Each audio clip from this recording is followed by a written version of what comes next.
Bababa na kami, galing kami dito sa tulay. Galing kami dito. Ngayon bababa na kami dito. Punta na kami sa aming parking. Heidelberg. Ulit-ulit na Heidelberg.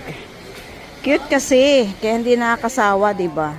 Kahit ilang beses na kami dito, sige pa rin eh. Pag nakikita mo talaga yung view dito, nakaka-in love. In love talaga. Ayan, o diba?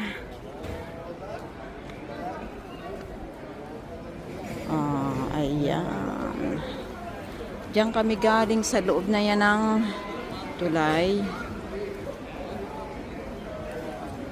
Tapos ito pababa na para tayo nasa Spain. Oh, ayan. Espanyol. So, okay, babush na.